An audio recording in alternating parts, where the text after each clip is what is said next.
Parents of Reddit, what's the biggest bro move you pulled for your kid, yet they don't need to know about?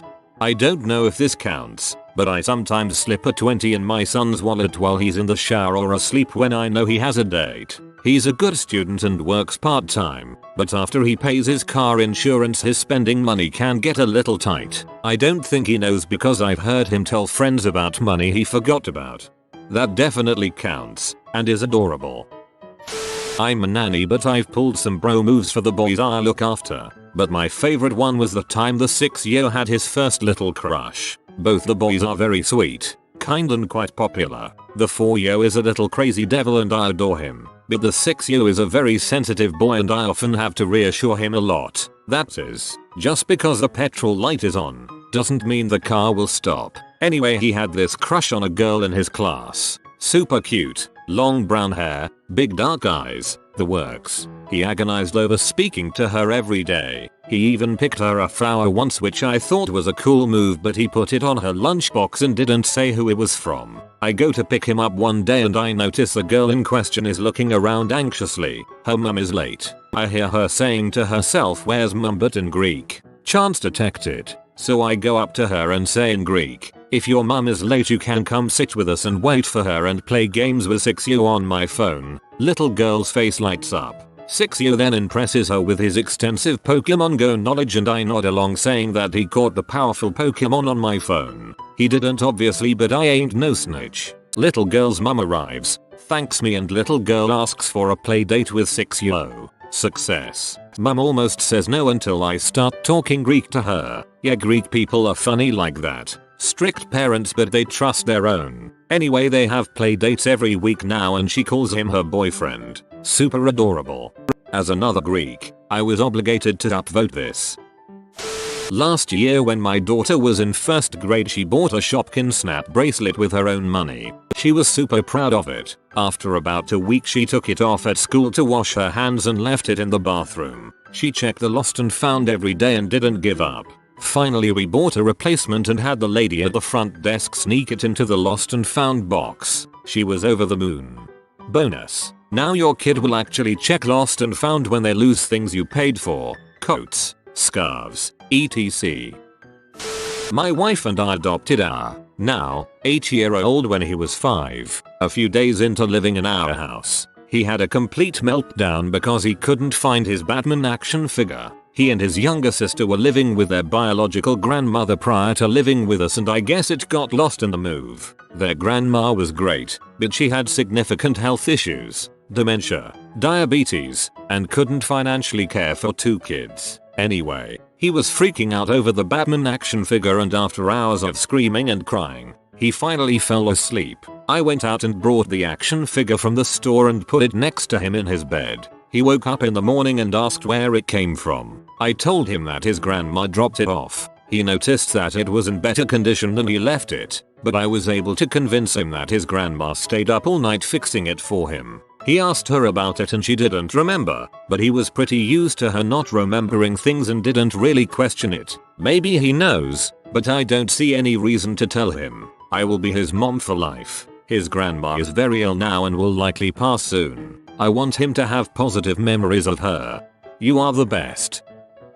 My 10-year-old son is really good at strategy games. In his 5th grade class they play a lot of them, 1 week units at a time, and he almost always ends up the class champion. But when he's in a high pressure situation, he sometimes falters, and he really beats himself up about it. A few weeks ago, the game his class was playing was Pent, and again he's the class champ, undefeated. And one Thursday night the school had a big parents versus kids Pent tournament. Dozens and dozens of games where various parents play various kids in the class. This happens every year, and the parents haven't lost in over a decade. An hour full of frantic games pass, and with 1 game remaining, the adults and kids are tied, like 102-102 or something, and the remaining game that will decide it all, whether the kids will emerge victorious for the first time since the Bush era, is me versus my son. The kids are hyped up like crazy because they are close to a victory, and the guy they're pinning their hopes on is my son,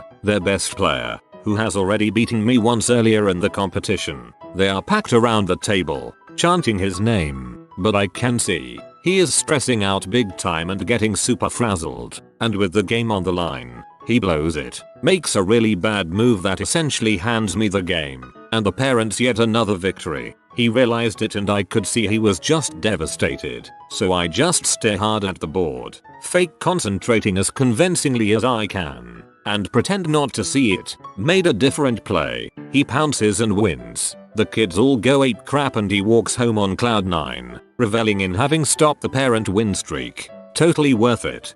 My dad pulled the reverse of this. He let me win at checkers the first time we ever played, but never a single time did I win after.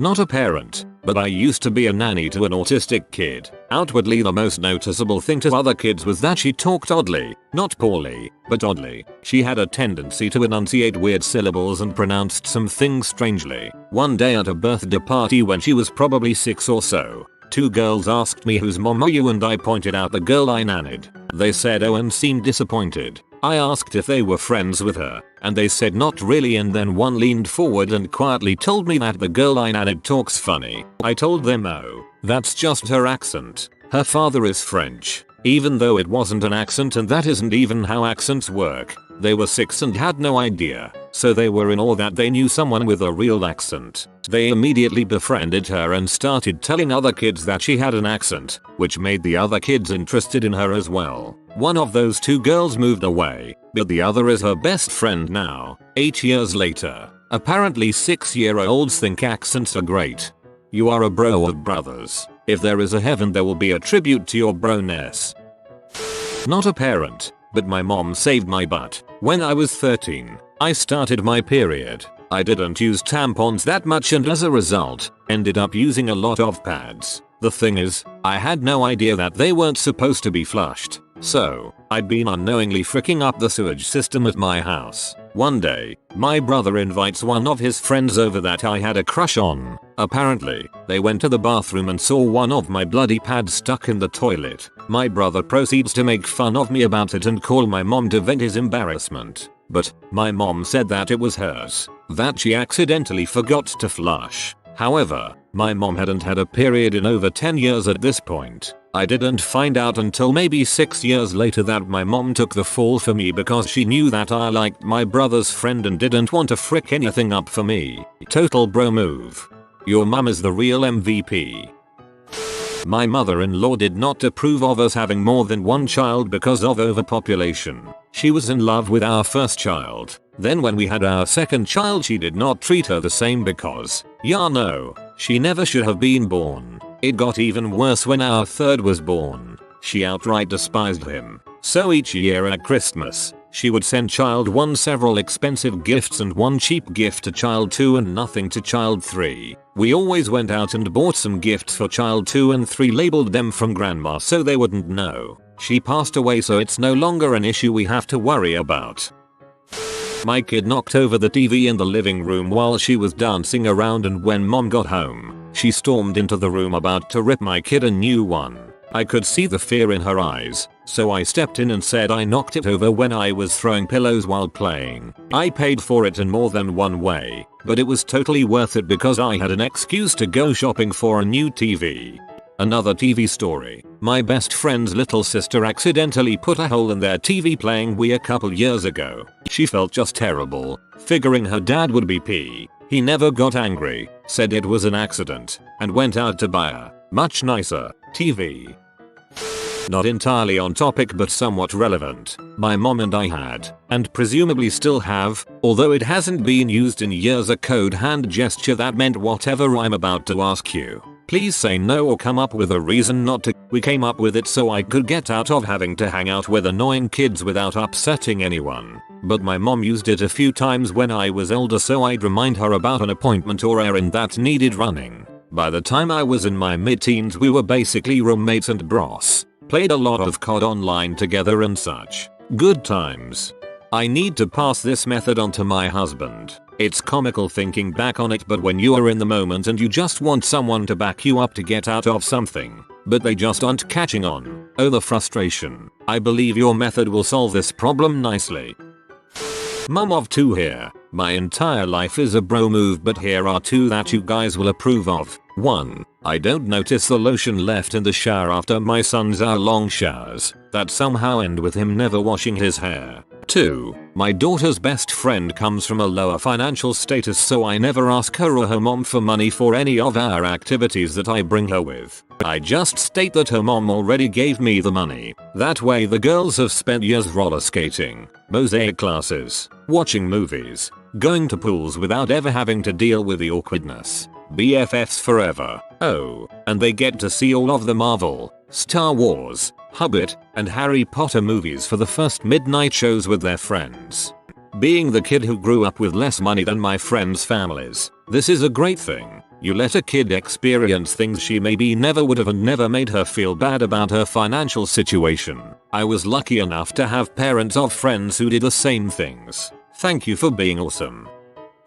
Not a parent, but my dad is the best. He always told me that he'd be there for me no matter what. Well, when I was 16, my 3 best friends and I got a hotel room after a wedding we all went to. It was one of my friend's sister's wedding. One of my friends and I had a couple wine coolers and then we stopped drinking. No buzz whatsoever, but my other 2 friends got plastered. They were throwing up everywhere and it was a total nightmare. We didn't know what to do and we were panicked to say the least. So I called my dad at 4:30 in the morning. He showed up to the hotel 20 minutes later with cleaning supplies and helped us clean the room and make sure my friends were okay. He never told anyone's parents and I'm pretty sure he didn't even tell my mom. I'm 22 now and I've called him a couple times to pick me up from the bar. He always shows up and tells me that he's happy I called him instead of driving home. Such a bro. When I become a parent, this is the exact type of parent I want to be. You are lucky to have someone like this. My youngest daughter's betta fish died. I told her I would take it to the vet since it wasn't doing well. Spent an hour in PetSmart looking for a similar colored fish and got it sort of close. I worried she would pick up on the fact the color was different, only for her to comment on how Goldie was a different shape now. I explained it away, telling her the vet had fed the fish well so it was bigger. Next week my oldest daughter's hermit crab dies. I get ready to talk her through death and all that stuff. She turns to me and tells me not to worry. I can just take it to the same vet I took the betta to. I spend more time at PetSmart that night. My youngest daughter's betta fish died. Well, it was the test version anyways. I'm parent but haven't done anything bro for my daughter yet. However, when I was a teen I told my mom I was bringing a girl over to watch some movies in the bedroom. I had no clue she did this, but when I got home my room was spotless and smelled really nice. When I left for work, it was just as messy as it had ever been. My brother and I had rooms next to each other, and before he had his girlfriend over, my mum talked to me and told me not to go knock or anything if he plays music very loudly or anything like that, which I usually would have done. We always got into fights over the other one being too noisy. I was a bit too young to get it at the time.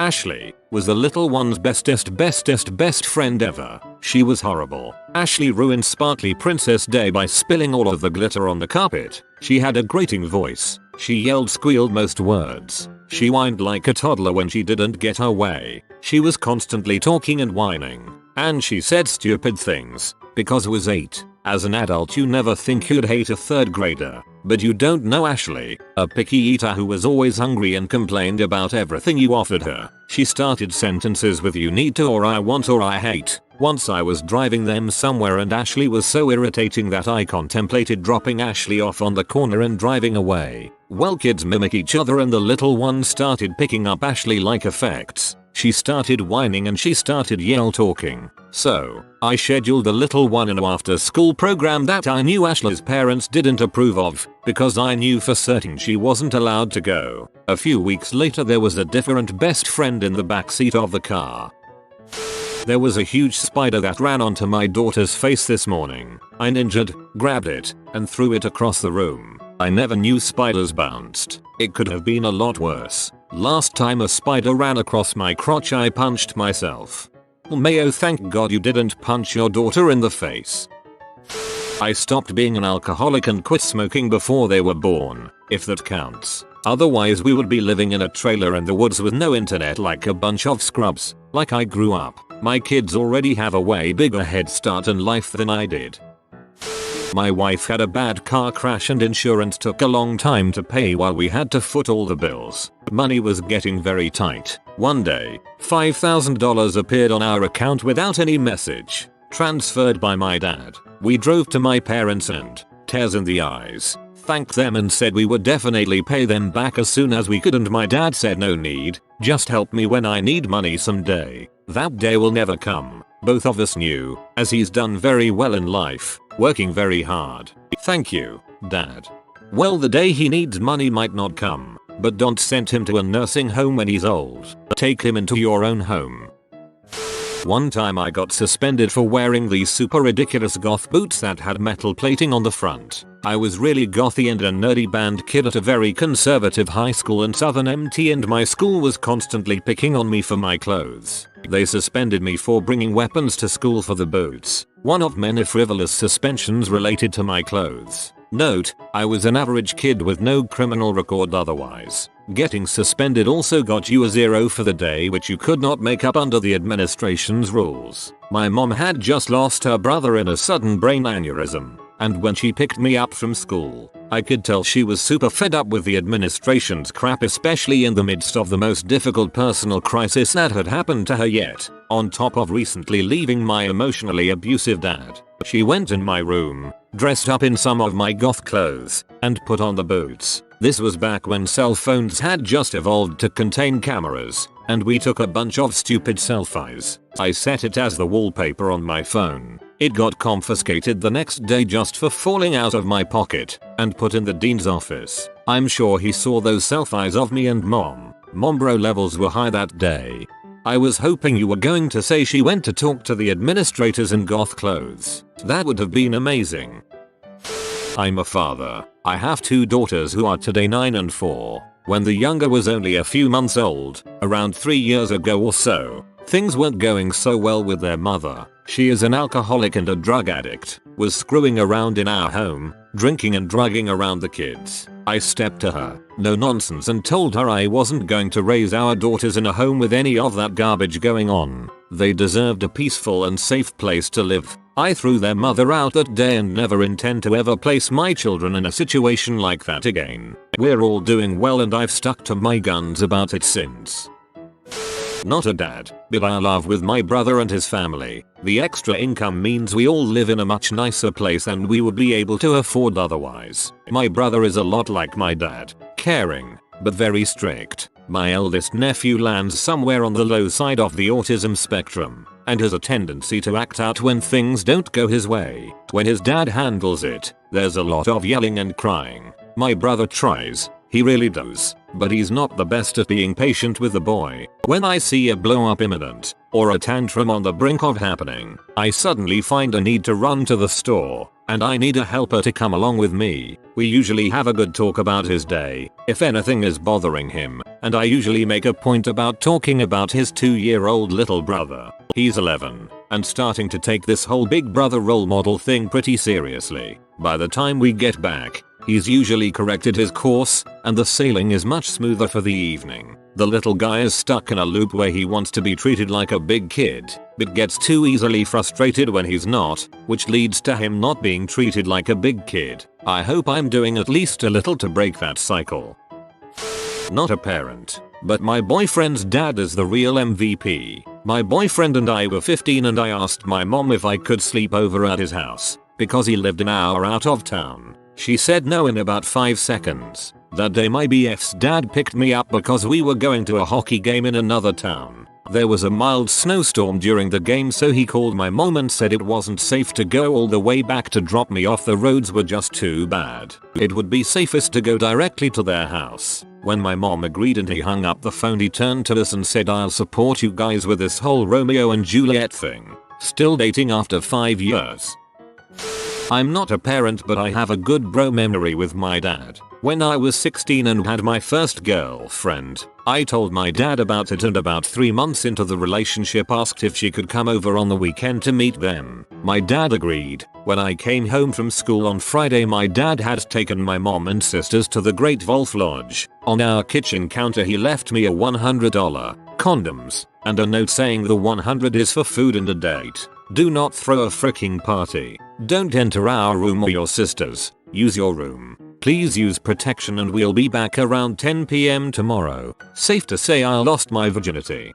Diagram. I figure she and probably you two were both nervous about the meet the in-laws thing and instead got a good time that was not only sanctioned but suggested by Pops. I'm not a parent but I got a story that hits close to home with me. My best friend is autistic and has always had a strong obsession with basketball. The summer of 7th grade is when he really started to put more effort and practice into basketball, and because I was pretty much his only friend and person to play ball with, I always felt the need to keep up with him and devote as much time as he did. I wasn't quite as much of a fan of the game as him but I enjoyed it. Fast forward to junior year. By now my friend has gotten really good at the game.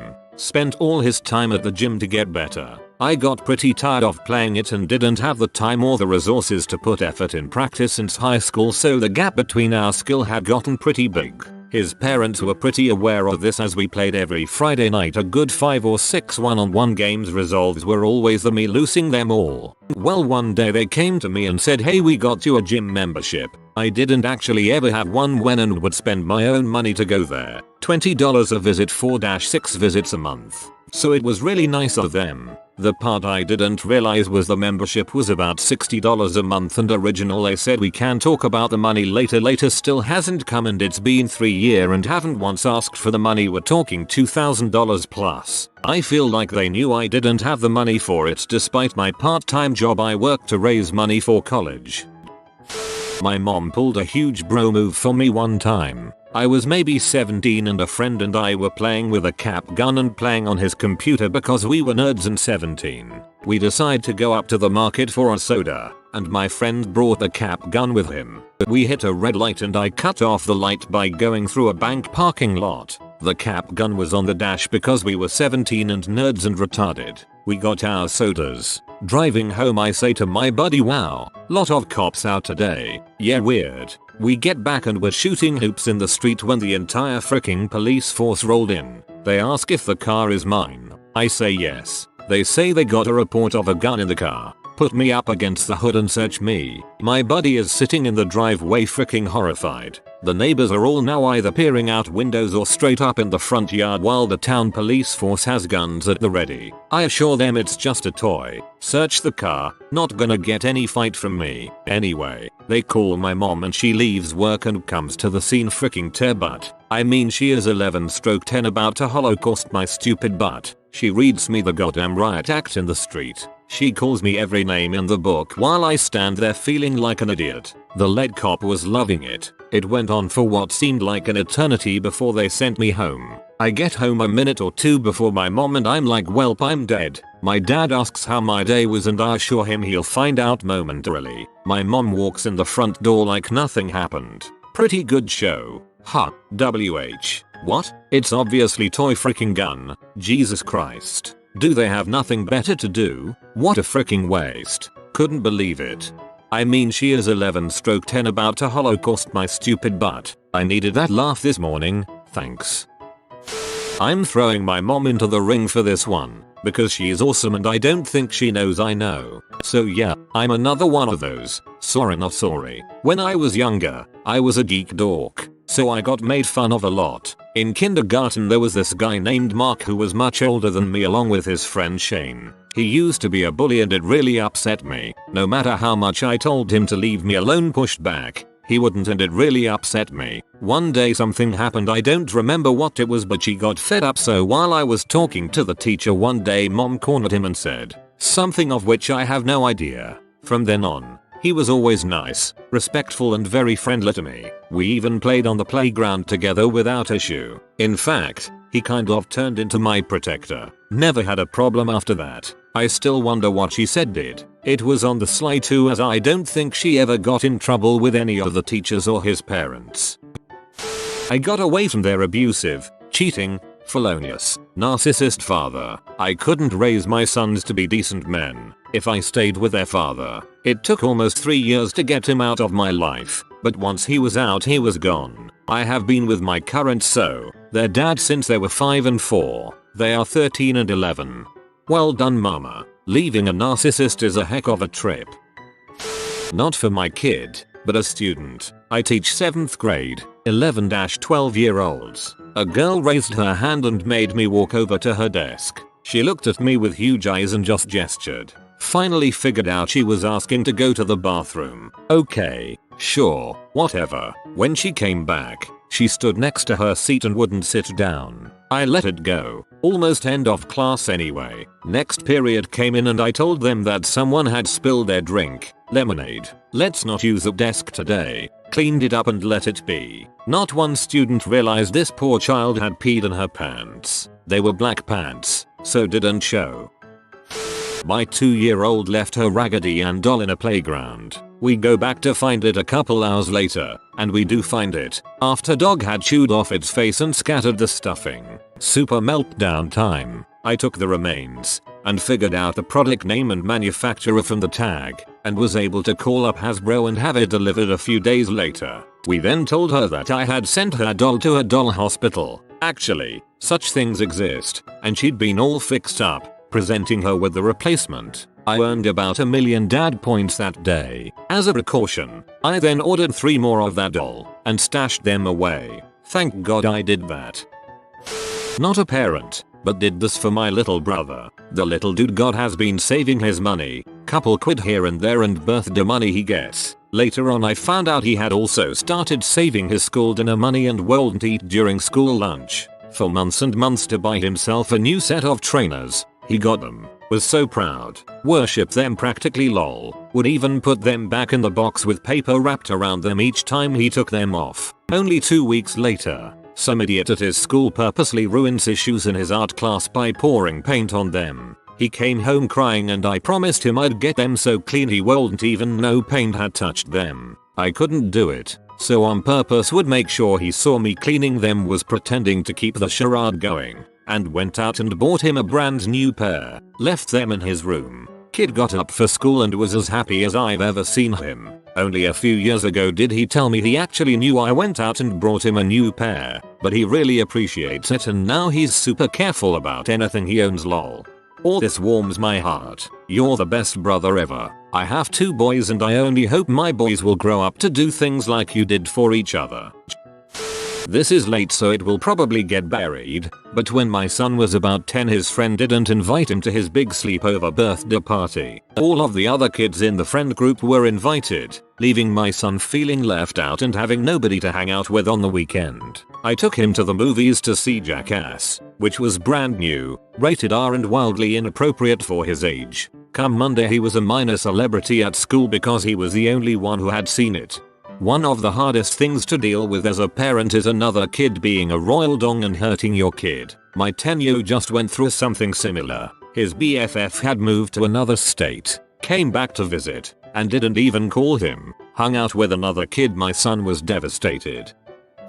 Late to he party. I have a 15-year-old stepdaughter. Her mom is a wonderful woman but horrible at disciplining the kid. Kid's lazy and self-centered. The best bro move I have made is the cumulative years of work instilling a culture change in the stepdaughter. It's still a work in progress, but walking the tightrope of not your father but fathering you combined with enforcing boundaries more strictly than you've ever seen but still developing a positive bond with me is some of the most complicated, stress-laden crap I've experienced. For reference, I'm a combat veteran. I just hope when she's in her late 20s or early 30s she has the self-awareness to be able to look back at our time when she was this age and realize what I did try to do for her.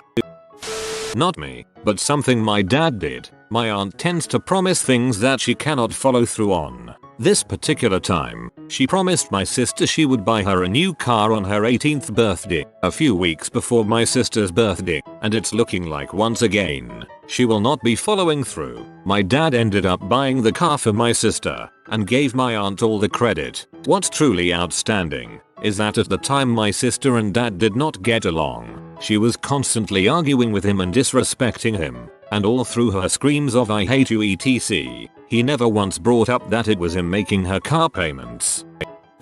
Not me, but my dad did something bro when I was a kid. My nose has the tendency to bleed quite a lot as I've got a deviated septum. There was this kid in school who was a bit of a bully, and knowing my condition, He once pinched me on the nose and my nose started bleeding uncontrollably. Went home crying to my dad and he went to school with me the next day. Talked to the kid as scarily as he tried and gave the kid a very light pinch on the nose. The whole point was to scare him shitless. The kid was quite shaken and promised never to do it again, and he never did. This was when I was 7. Turns out, he became one of my close friends and we've known each other for 16 years. Thanks dad. I basically raised my 2 sisters because of a large age gap. Now my parents always volunteered me to babysit everyone's kids so all the parents could go party together. I'd be babysitting about 4-7 kids at a time all throughout the weekends and after school. I was head of the PTA at 19 and ran snack day. Now this kid who I've known since he was 4, time of the story 8, started terrorizing all the kids especially my sister. So I told him if he didn't stop I'd never sell him his Takis and Gatorade ever again. The terrorizing stopped instantaneously and my sister was finally not stressing about going to school. I found out a week later there were a lot of problems at home for him so I started buying his snacks for him the rest of the year. I'm a parent of 2 and though I have a few moments I can think of with my kids and some of their friends, I'm reminded of my best friend's mom growing up. My folks were pretty good while I was young. We were poor though, no doubt about it. You know, like getting food from the church poor, getting 1 pair of shoes for an entire school year and lots of hand-me-downs kind of poor. Anyway, as I got older my stepdad started driving long haul and as a result my mom started going with him for some reason. I was probably 10-12 years old at the time. I would literally be left alone at home for a week or more alone. My 2 older sisters were total crap heads at the time, not so much anymore, and though they were supposed to be there, they weren't most of the time. When summer came around I would just ride my bike into town which was about 7 miles. We lived out in the country for the most part. I would meet up with my friends and hang out all day until it was time for them to go home and I would just ride my bike home alone. One night I remember my best friend asking if I wanted to stay the night so I said sure. The next day his mom asked if my parents would pick me up and I just told her I would ride my bike home. She basically said no, I'll give you a ride, you're too young to be riding completely alone this far back and forth. So she gave me a ride home. When we got to my house she asked where my parents were, so I told her they were gone on the road for a while. I remember her blankly staring at me like what the foo. She told me to go inside, grab clothes and come back out. I basically spent the rest of the summer at my friend's house. No questions asked. She treated me like I was her own son and never really talked much about it with me. I don't know if she ever said anything to my parents about it, but she always looked out for me after that and I spent a lot of my life over at their house basically until I graduated from high school and moved out on my own. I'm still best friends with her son and keep in contact with her. We went on a family holiday 300 miles from our home. My at the time 4-year-old son forgot his blanket he couldn't sleep without. First night, where is my blanket? 2 AM, still didn't sleep. I drove 300 miles back home, picked up his blanket, drove 300 miles back to the hotel to arrive in time for lunch. I actually have a relevant story. A couple of years ago my son was in middle school. His last week of school he decided to create multiple accounts on the school system using variations of these nuts. He was called into the office and I was in turn called to see his principal, as she told me, and showed me evidence of his transgressions. I smiled politely. She went on about how he could be expelled and how horrible it was. She suggested he just be suspended for the rest of the year, 2 days, and he should learn a lesson. I told her no, he shouldn't be punished at all. Seeing he's an honor roll student and this was a simple action of a bored kid, it'd make him think he was suspended and let the weight of it sink in. She relented. I pulled him out of school and let him sit home and game for 2 days. I thought it was hilarious. Not a parent yet, but my parents were pretty relaxed in general about boys dating and drinking. I'm a straight 22-year female for context. Basically with boys the only rules were that 1, they had to be home, and 2, we had to stay in the common areas of the house, keep the door open. As for drinking, they were fine with it so long as I was careful and responsible since my family is predisposed to alcoholism. The only thing they were super against was drugs. I can't remember the exact circumstances of what I took the blame for, but my 4-year-old was getting it from the wife. And my daughter does this thing with her hands when she is nervous that I think only I notice. So I seen this and said, oh sorry baby, that was my fault. Blah blah blah. The only reason I remember this is because I could clearly see in her eyes my daughter's mind working as if she was realizing that it was her fault, but her dad was taking the blame and that she should go along with it. I can't really explain it with words, but I seen in her eyes that it clicked that I have her back, and just that wee memory is so valuable to me. I'm not a parent, but last year I was working in a youth center and we planned a trip to an adventureland. I played soccer with the kids and a ball hit the ceiling and the water pipe underneath. I was devastated for a week afterwards and thought I had to pay for the whole thing. My mother called me 2 weeks later and told me that it had been turned down and everything was covered by my insurance. Flash forward to last week. My mum asked me to look something up on her PC and I found a file with my name on her desktop. Turns out that she not only wrote several letters to the Adventureland, but also contacted my insurance, a lawyer, and made sure everything was covered. I was genuinely moved when I found out, and she doesn't even care for any kind of acknowledgement. Took a video secretly of my stepson bawling because bio dad didn't pick him up like he promised. Dad worked 3-11 at his job, so the next day I knew he worked. I told my then wife I was going to go to friend's house. I confronted him, non-violently, when he got out, showed him the video and basically tore into him. Guess he felt bad because ever since, with a few exceptions, he keeps his promises. TLDR guilt-tripped stepson bio dad into being a dad. My son was being bullied by a boy in his class, 5th grade, age 10. In a fit of frustration, my son wrote, "Joe Schmo will die" on his desk, in pencil. I was called to the school to meet with his teacher, the principal, and the school psychologist to discuss my son's suspension for making a threat against another student. I said, my son didn't make a threat. He stated a fact. Joe Schmo will die. The administrators excused them to discuss this nugget, and when they returned, the charges were dropped. I never mentioned it to my son. As for Joe Schmo, he was expelled 6 months later.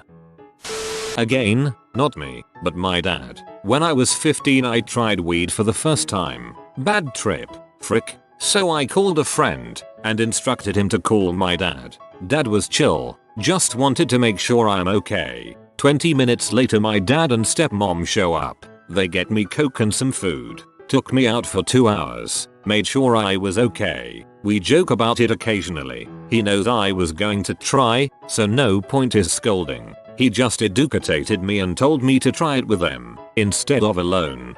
Because everyone knows the best cure for a bad weed trip is coke. I am a parent, but this ain't going to be about my niece. She was a freshman in high school and was wanting to go to homecoming. At the time I was with my now exo and he was overseas. He would send me $400 a month to help take care of our son as well as myself. When I heard about my niece needing to go to homecoming as my sister couldn't afford it, I asked my ex for more money to help her go. He denied that request. So I used the money I had put away saved and bought my niece a homecoming dress, for her hair done and her nails, and bought all new makeup so I could do her makeup. I bought her shoes and even drove her to the homecoming along with her date and picked them up and took them where they wanted to go. The money I had saved was so I could get my own place when my ex returned back, but it was totally worth it to see my niece so happy for her first homecoming.